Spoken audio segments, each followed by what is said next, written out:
Hello everyone. So today I am going to start the new chapter, transportation.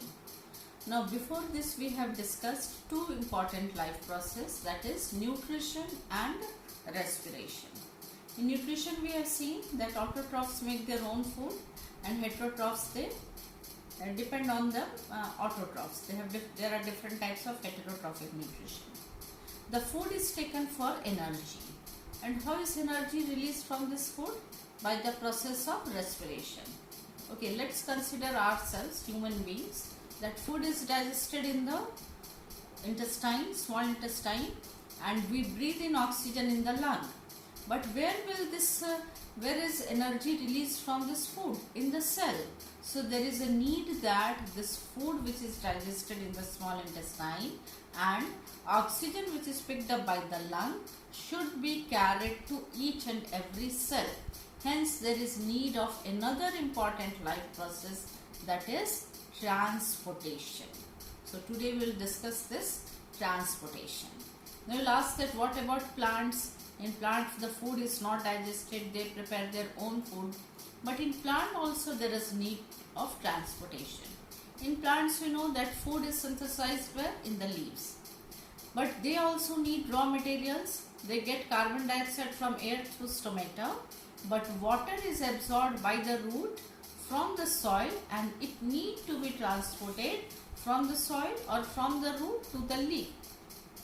And the food which is prepared in the leaf also need to be transported to each and every cell of the plant. So transportation is the next important life process. In this we will study transportation in human beings and transportation in plants. So I am going to begin today with transportation in human beings. Now humans, we have a well developed blood circulatory system that helps to transport the substances inside the body, throughout the body. Now this transport system has three important components. It is transported by blood. Okay, so the blood is the fluid that transport the substances within our body. Now it is carried. How it is transported? It is carried in the well-defined blood vessels called arteries and veins. And there should be so the next is blood vessels, that is arteries and veins. And there should be a pumping organ which will help the blood to move throughout the body. Hence the next important is heart. So the three components are heart, blood vessels and blood. First we will see blood. Now blood you have read in class 9, you have brief idea that blood is a fluid connective tissue. It has plasma in which different types of cells are suspended, RBC, WBC and platelets. But here we are only concerned about the transport function of the blood. So through the plasma, many substances like carbon dioxide, wastes and other substances are transported through plasma, and RBC, which has hemoglobin, transports oxygen.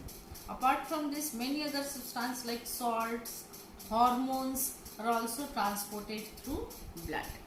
Now next I would like to discuss in detail the heart. First let me tell you, the heart is a pumping organ. It is present slightly towards the left of our chest and its size is about the size of our fist, that is closed hand, fist. This is the size of the heart. Heart is covered by a protective covering called pericardium. Okay. Now heart has four distinct chambers. The upper two, they are receiving chamber. They receive blood, and the lower two chambers are ventricles. They are distributing chamber. Okay. Now I will explain this with the help of a figure.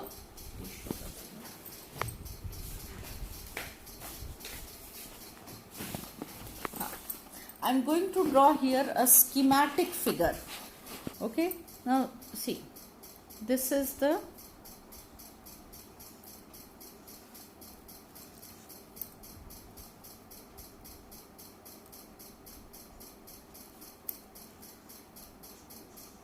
these are the four chambers of the heart. See this part, this is my right hand, but I will label this as the right because if I turn it, this will be the right part.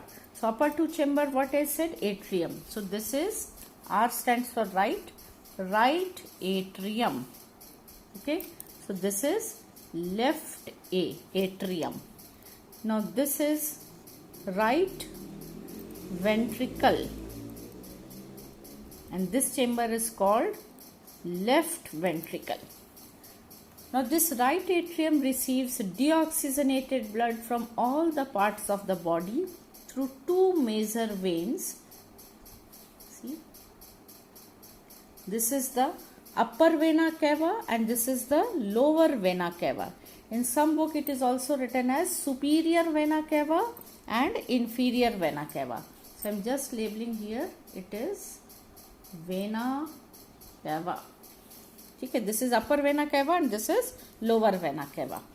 And in the left atrium opens the blood vessel called pulmonary vein. Remember, the word pulmonary is associated with lungs.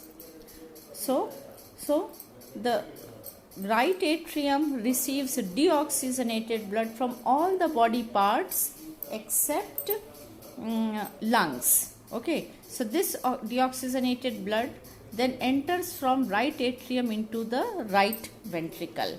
From here the blood is pumped by a blood vessel called pulmonary artery. It is to pulmonary artery to lungs, where it is carried to the lungs. In the lungs, this blood is deoxygenated, so it is carried to lungs for oxygenation. In the lungs, there is exchange of gases, the blood is oxygenated, and this oxygenated blood returns to the left atrium through pulmonary vein. From the pulmonary vein, the blood enters the left ventricle. Okay, and from left ventricle again a big artery called aorta. This is aorta. Aorta rises from the left ventricle and it supplies blood to all the body parts. So again I will describe, see what are the major heart chambers. Right atrium, right ventricle, left ventricle. Right atrium receives deoxygenated blood through upper and lower vena cava from all body part except lungs. Left atrium receives oxygenated blood from lungs through pulmonary vein. Right ventricle receives blood from right atrium and it pumps this deoxygenated blood to lungs through pulmonary artery.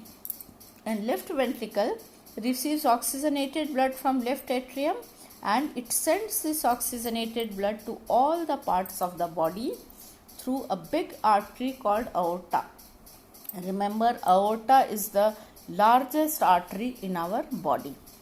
Okay, so in exam the question may come one word. See here I am explaining, listen it, that what are the heart chambers? Right atrium, left atrium, right ventricle, show this only, right ventricle and left ventricle.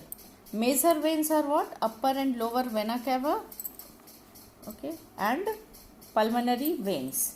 Major artery is pulmonary artery and aorta. Okay, so suppose if in exam the question comes that write in sequence the heart chambers and blood vessels through which blood passes during each cardiac cycle. So what we'll write? We have to start from one point and we have to come back to the same point. Vena cava upper and lower to right atrium to right ventricle to pulmonary artery to lungs se pulmonary vein, left atrium, left ventricle, then aorta, from aorta to all body parts again back to upper and lower vena cava. So this is the pathway of the blood during each cardiac cycle. Suppose if in exam the question comes, explain the working of the heart. Then you can start from any one point and you have to come back to the same point. Like in the book it is given, left atrium receives oxygenated blood from lungs, the blood is pumped into the left ventricle. From here through aorta to all body parts.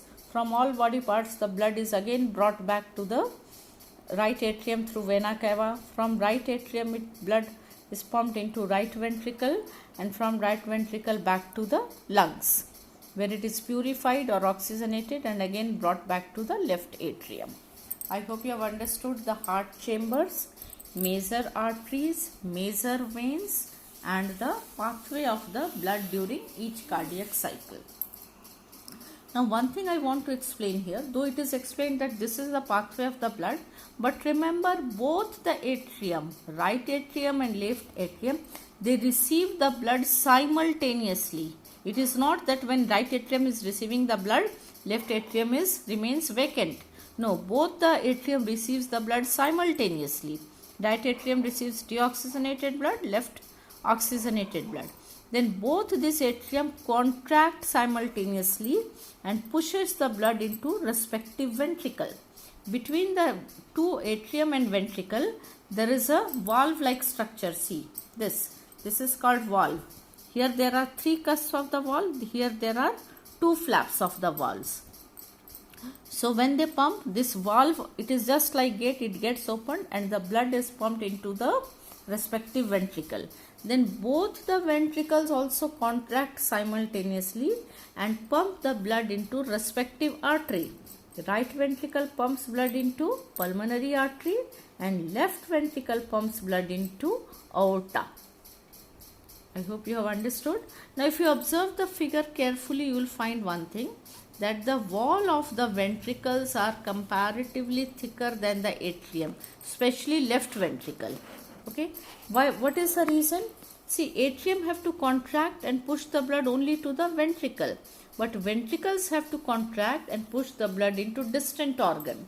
Right ventricle has to push the blood to send the blood to lungs, whereas left ventricle has to pump and it has to send the blood to all the body parts. So left ventricles have thicker wall, and among the 2 ventricles, left ventricle has the thickest wall, because it has to contract more vigorously, more pressure is required so that the blood reaches each and every part of the body.